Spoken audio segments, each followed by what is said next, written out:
Committee, good morning and welcome. Today we got a little work to do. We want to do final action on Senate Bill 38, the pesticide bill, and then we have two new bills that we were going to hear after that. So, but they're not really complicated, and we should be able to get through those relatively quickly. So we'll begin. Are there any bill introductions for today? Anybody have any bill introductions? Not seeing any. We will move into the first item of business, the final action on Senate Bill 38, and we'll ask the reviser to give us a preview of that, review that for us. Tamara, can you hear us? Yes, can you hear me? We got you. Perfect. Thank you, Mr. Chairman. Senate Bill 38 would amend the Agricultural and Specialty Chemical Remediation Act by establishing a pesticide waste disposal program. That program would allow up to $50,000 to be transferred annually from the existing Kansas Agricultural Remediation Fund to the Kansas Pesticide Waste Disposal Fund, which is also established in this bill. I'll be happy to answer questions. Okay, thank you very much, Tamara. Good job as usual. Committee, any questions for the advisor? Senator Dahl.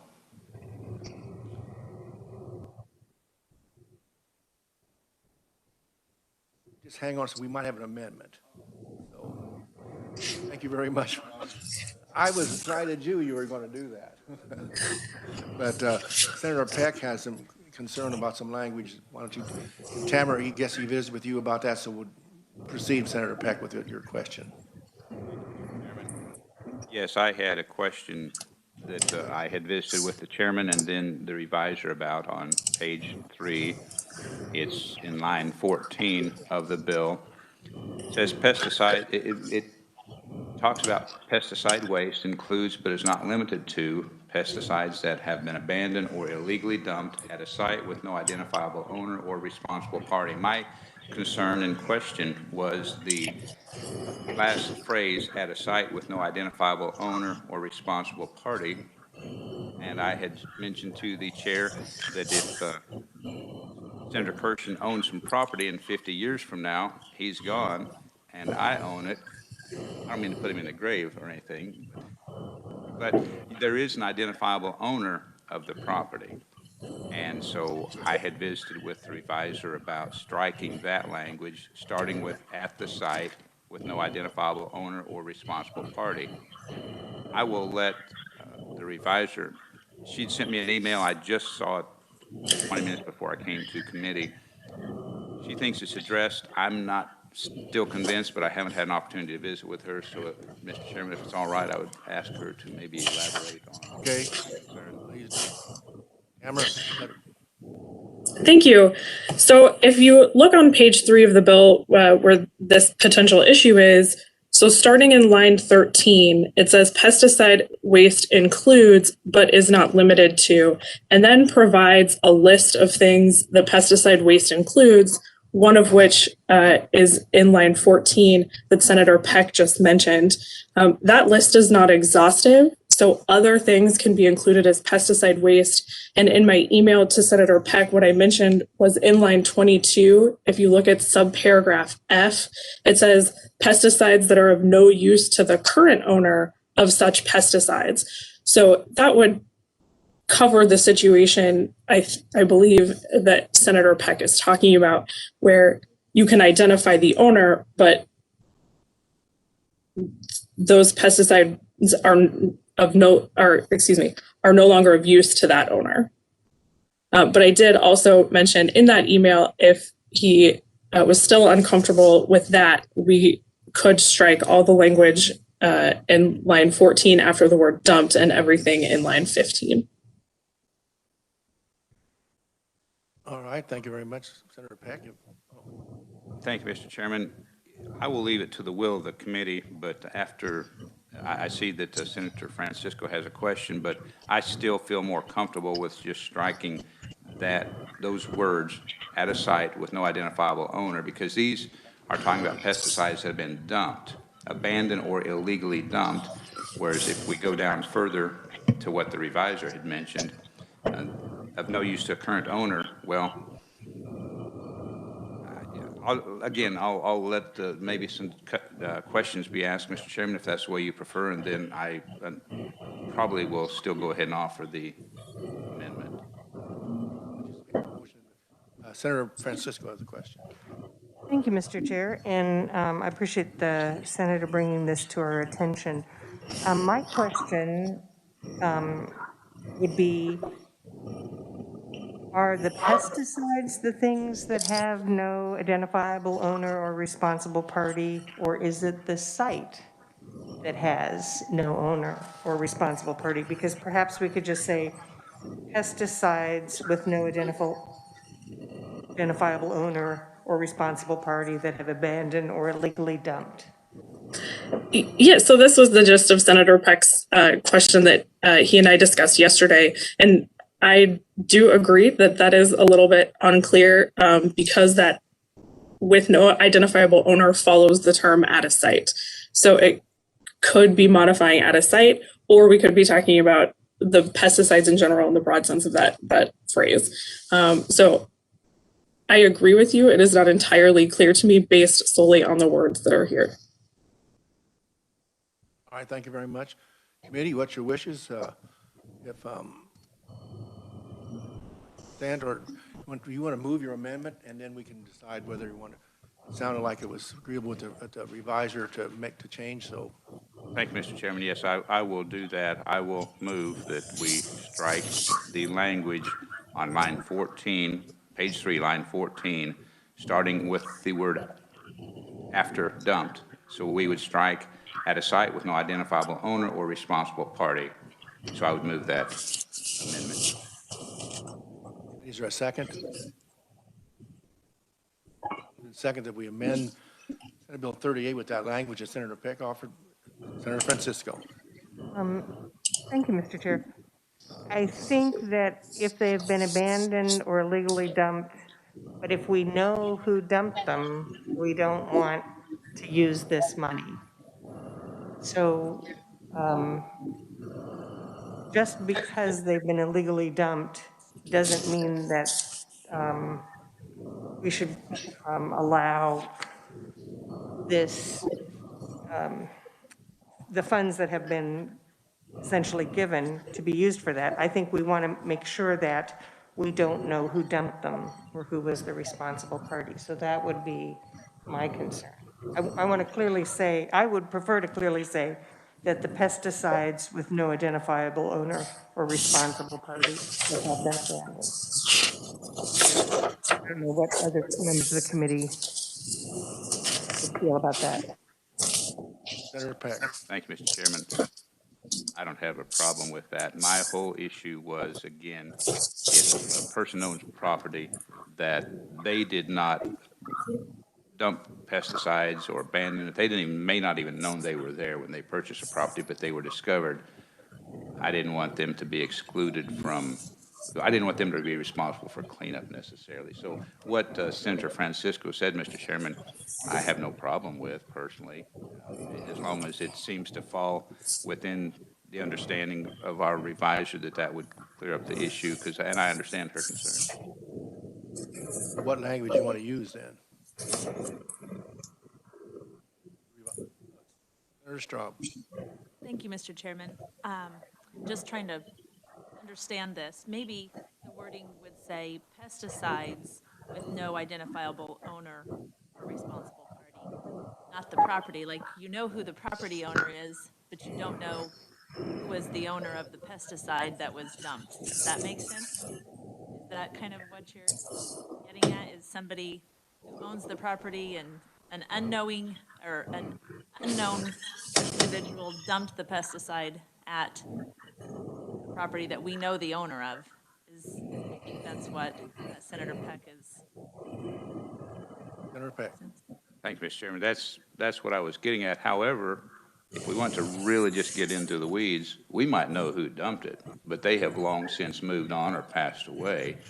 But again, my concern is that the current owner of property, who was totally innocent, would have the responsibility of cleaning up the funds. So as far as the wording, Mr. Chairman, I'm I'm fine with what the committee chooses. I don't want to make this a big issue, but just trying to protect landowners. Senator Francisco. Thank you, Mr. Chair. Is it possible to ask the proponents of the bill what their preference is? Because it's what they would be. Same thing, that was the next question. Randy, you want to comment, you want to comment on that? As an attorney, you got it figured out. Morning, Mr. Chairman. Randy Stuckey with Kansas Agribusiness Retailers and Kansas Grain and Feed Association. Listening to the conversation this morning, both points have merit. The Senator's point that it was potentially inartfully drafted in as much as there might be some unclarity to what the meaning is, certainly is valid. So on that point, I think it probably should be redrafted. And so what Senator Francisco proposed to state that pesticides that have been at a site with no identifiable owner or responsible party, comma, that have been abandoned or illegally dumped, probably gets to the point that we intended.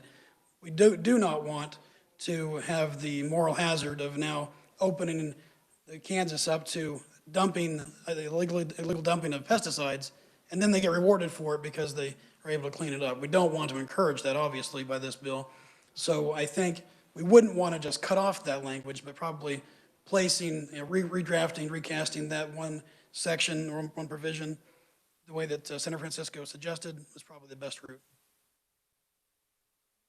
Okay, can we do that today, or do we want to start over, come back to that?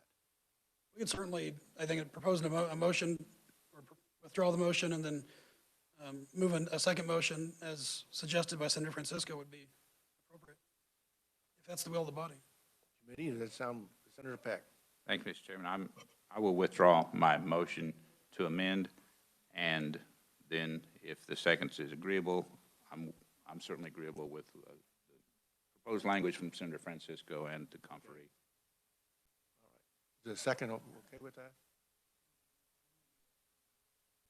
All right, so we can, understood then that the motion's been withdrawn and we're going to have a new language from Senator Francisco.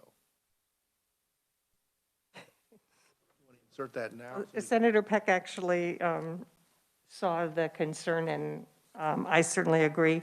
So I would move to amend SB 38, page 3, on line 14, to add after pesticides the words "with no identifiable owner or responsible party," and then say that have been abandoned or illegally dumped at a site.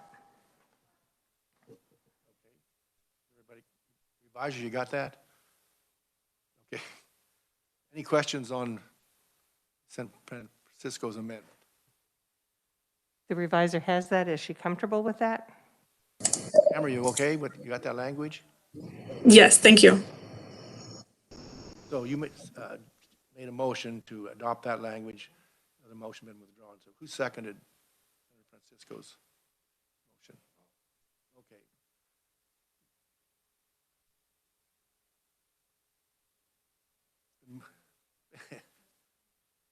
The current language has been amended by Senator Francisco and seconded by Senator Dahl, which we're going to vote on now. Any questions on that? Senator Peck. Okay, thank you, Mr. Chairman. I want to make certain I'm clear. So if I could ask our reviser to tell us what the wording will be in that section, or that, not section, but that paragraph. Because well, let's see what she says, if it's all right, Mr. Chairman. Yeah, so thank you. If you start on line 13, it would say pesticide waste includes, but is not limited to, subparagraph A, pesticides with no identifiable owner or responsible party that have been abandoned or illegally dumped at a site.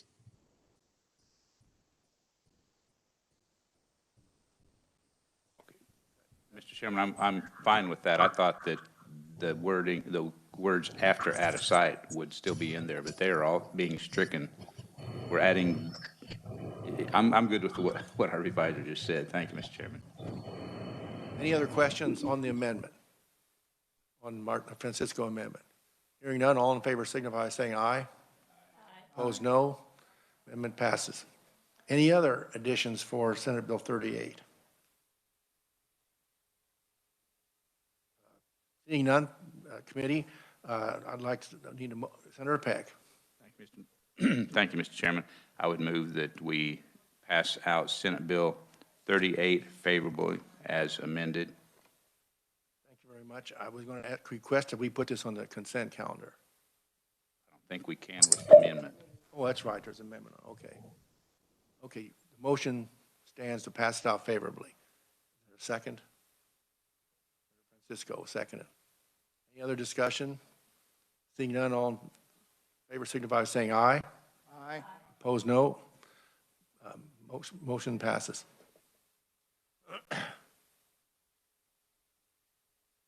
Committee will took care of Senate Bill 38. We'll turn our attention to Senate Bill 39 from the Department of Agriculture, the Animal Health Department. And we will start with the reviser to explain the bill to us. Tamara, go ahead. Thank you, Mr. Chairman. Senate Bill 39 would change the renewal deadline dates for certain registrations, permits, and licenses relating to livestock and domestic animals, and that deadline date would change from June 30th to September 30th. Additionally, the bill would allow the Animal Health Commissioner to require reimbursement for the actual cost of official calfhood vaccination tags. Much like we've seen with previous bills, this bill is a reintroduction of a bill from last year, House Bill 2451. That bill passed the House unamended.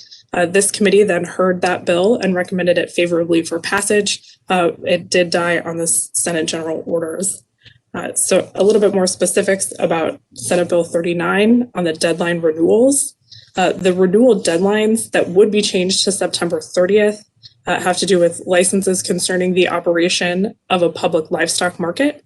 All licenses and permits issued under Chapter 47, Article 12 relating to the disposal of dead animals, licenses to operate a feedlot, livestock dealer registration, and permits for the possession of domesticated deer.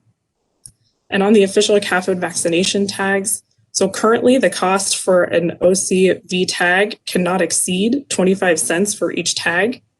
This bill would amend KSA 47-1831 to allow the Animal Health Commissioner to require reimbursement for the actual cost of those tags. And additionally, the Commissioner would have the option to charge a processing fee of up to 25 cents for those tags. And the bill would be effective upon publication in the Kansas Register. And I'll be happy to answer any questions. Okay, thank you, Tamara. Any questions for the reviser? Seeing none, thank you very much. And we'll call our first proponent, Dr. Andy Hopkins from Department of Agriculture. Welcome to the committee.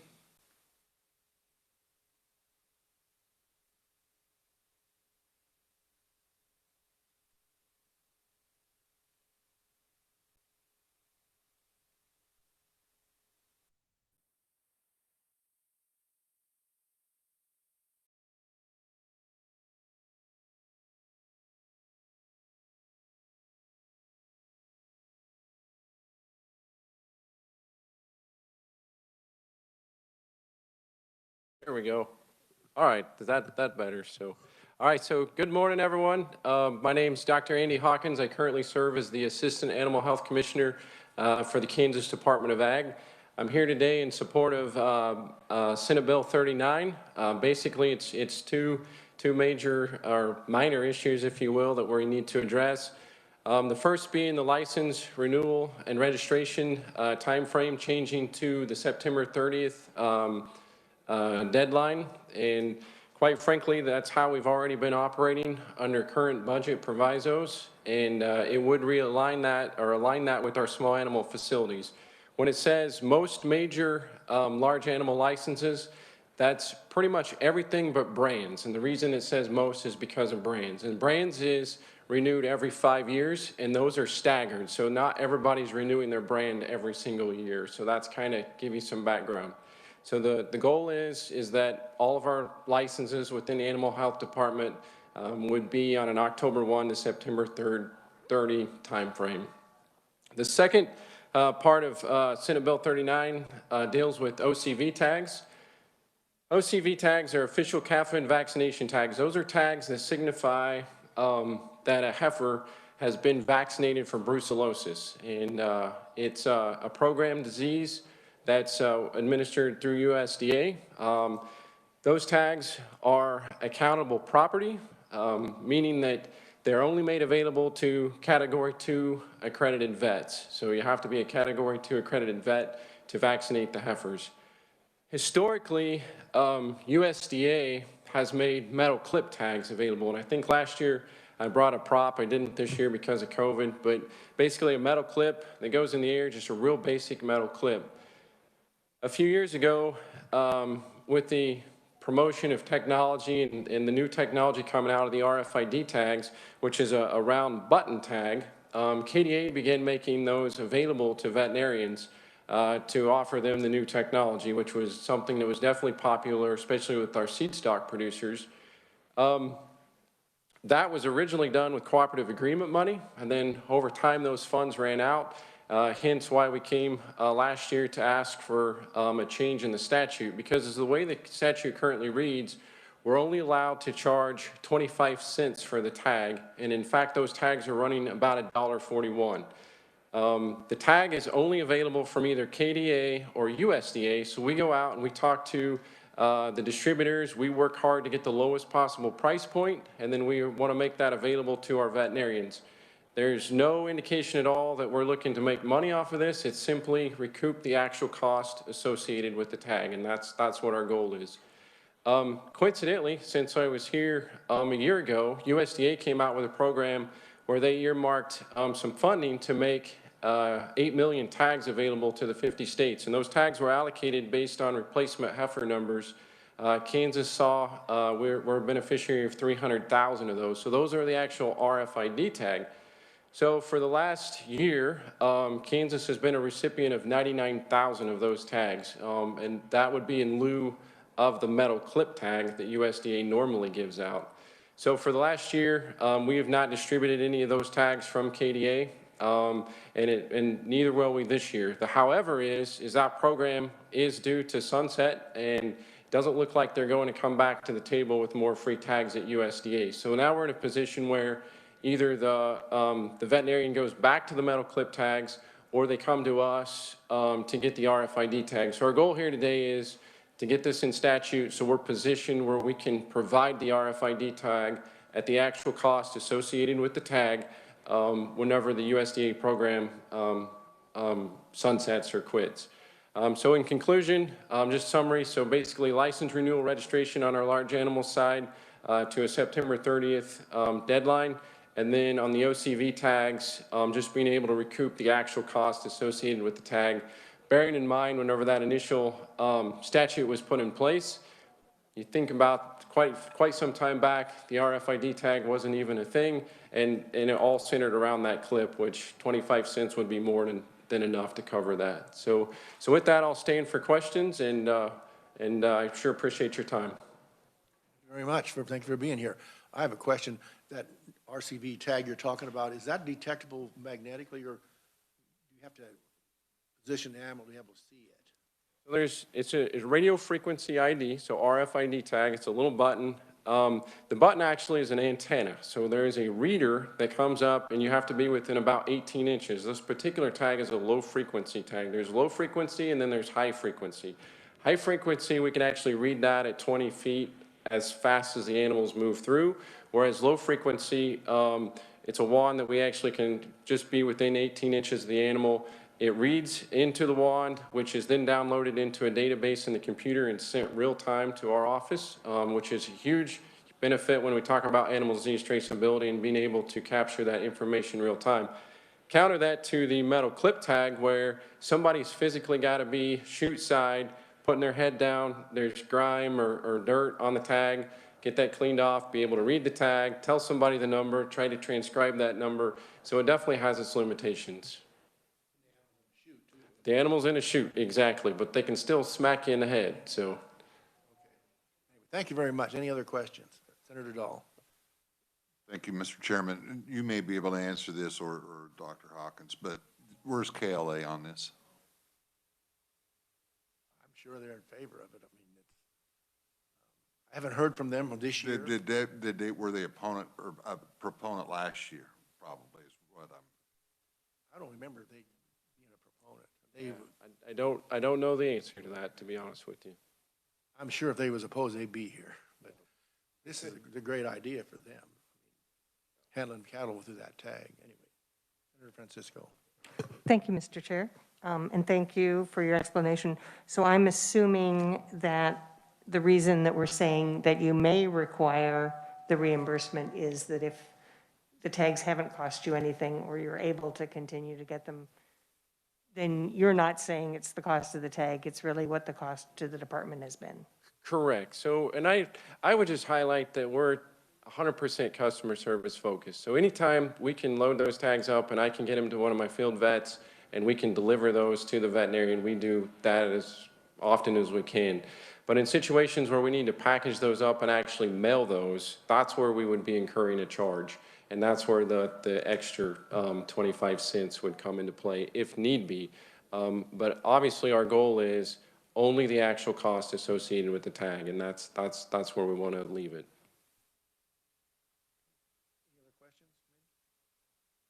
Senator Peck. Thank you, Mr. Chairman. You said something, Doctor, early on, and I was somewhat scanning the bill, and so I heard it, and I thought, well, I'm not sure what that means. Did you use the words renew their brain? Their brands. Their brands. So whenever your brand registry, when you renew your brand. Brand, not brains. Okay. Yeah, yeah. I thought, well, I know legislators on the House side that haven't renewed their brain in years. Yep. Sorry. I just. Yep. I'm glad we On the clarified microphone. that, so. Just a reminder, Senator Peck, the microphone's live. Anyway, okay, any other questions for Mr. Hawkins?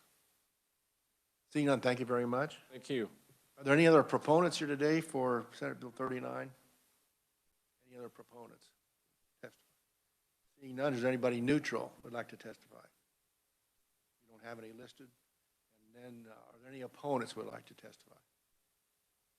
Seeing none, we'll close the hearing on Senate Bill 39 and open the hearing on Senate Bill 40. We'll begin with the Department of Agriculture, Division of Conservation. We'll begin with the reviser explaining the bill. Okay, Tamara, it's your turn. Thank you, Mr. Chairman.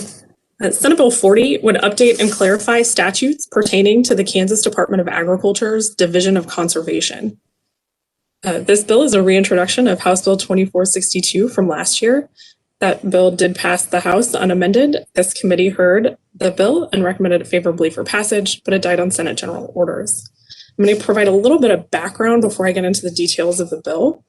So in 2011, Executive Reorganization Order number 40 transferred the State Conservation Commission to the Kansas Department of Agriculture as part of a newly created Division of Conservation. The powers of the State Conservation Commission were transferred to the Secretary of Agriculture, and references to the State Conservation Commission were deemed to apply to the Division of Conservation, even though the State Conservation Commission was still continued in existence. So Senate Bill 40 would clarify the role of the Division of Conservation within the department, including the responsibilities of the State Conservation Commission and its director. Additionally, the bill updates certain outdated provisions relating to the Division of Conservation. That's a very high level look at it. If you'd like, I can go into some of the details, Mr. Chairman. Just let me know what you'd like. All right, we'll ask the committee. Any questions, committee, on? Seeing none, Senator Francisco. Thank you, Mr. Chair. Tamara, how does invasive plant species differ from noxious weeds? I will have to double check on that for you.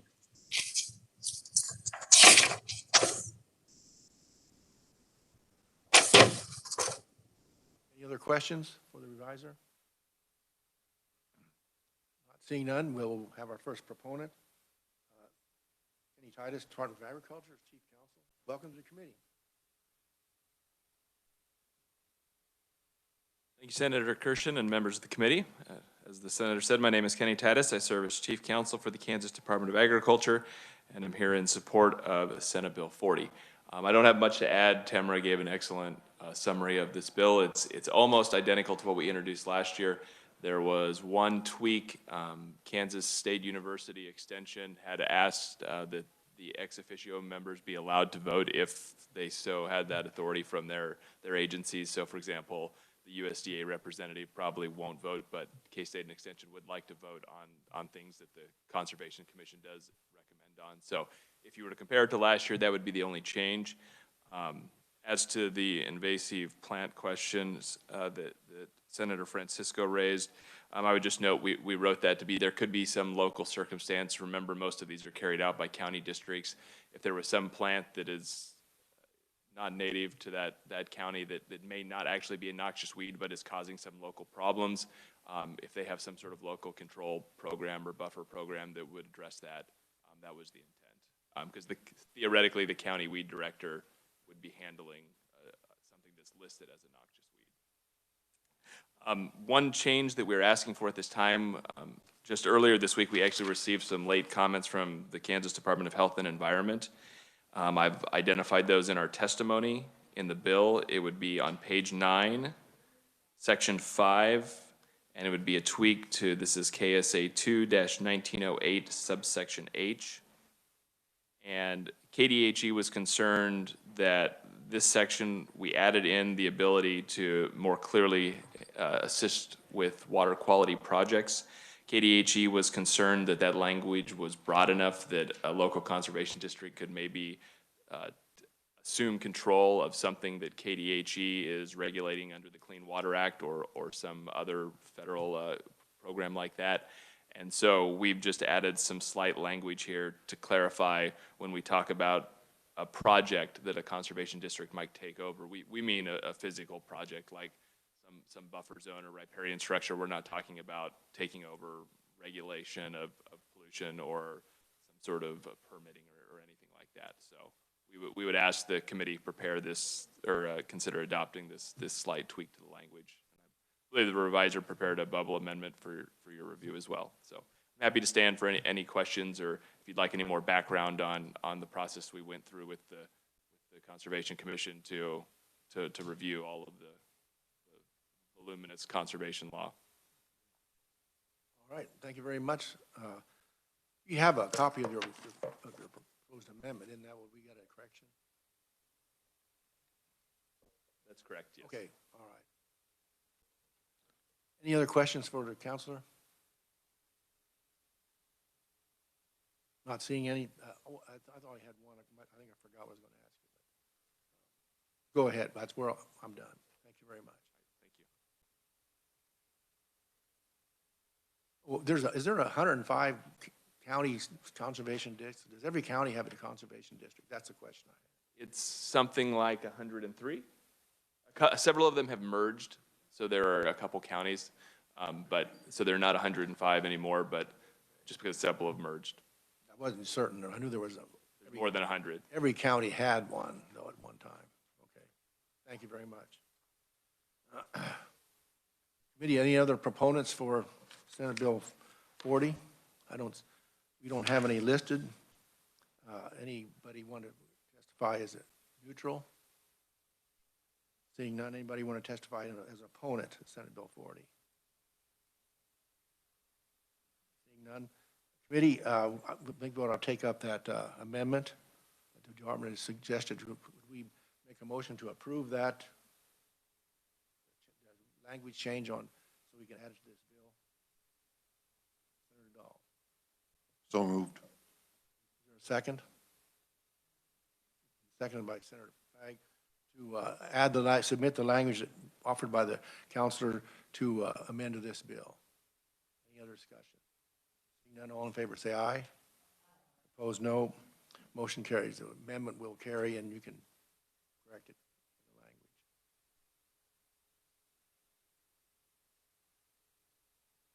Committee, there was no other opponents and no neutral. We'll close the hearing on Senate Bill 40, and we'll conclude our business for today. We'll plan to work these bills tomorrow. The last two, we passed out 38, but 39 and 40 we will leave over tomorrow, and we'll approve them then. No other business? Committee, we're adjourned.